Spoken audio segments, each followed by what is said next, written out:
작은 원이 10회전하면 큰 원의 안쪽을 한 바퀴 돌게 됩니다.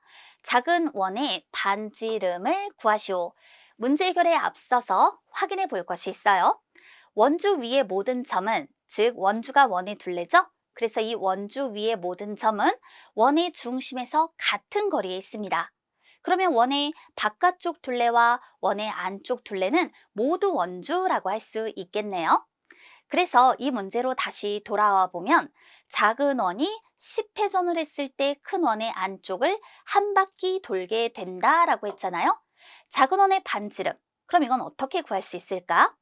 작은 원이 10회전을 한 거리가 바로 이 큰 원의 원주가 되는 거죠. 그러니 작은 원이 1회전을 한 거리, 그게 뭐죠? 작은 원의 원주죠. 작은 원의 원주는요, 큰 원의 원주의 얼마만큼에 해당이 돼요? 10분의 1에 해당이 되는 거잖아요. 따라서 이렇게 나누기 10 표현을 해볼 수가 있겠죠? 자, 큰 원의 원주는 지름 곱하기 파이, 이것을 이렇게 10으로 나눠주면 되겠어요. 그러니까 4 곱하기 파이 센티미터, 이것이 작은 원의 원주가 됩니다. 그러면 작은 원의 반지름은 어떻게 구할 수 있을까? 우리가 반지름, 요 작은 원의 반지름, 요것을 rcm라고 해볼게요.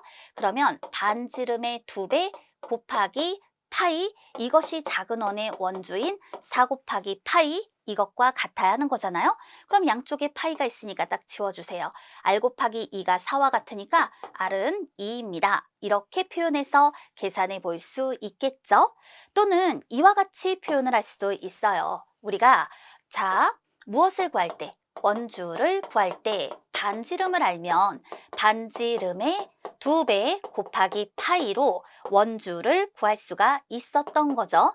그럼 여기서 구하려고 하는 건 반지름, 요것을 구하려고 하는 것이니까 원주 나누기 파이 나누기 2로 계산해 볼 수 있는 거예요. 그러니 4 곱하기 파이를 파이로 나누고 다시 2로 나누면 되는 것이죠.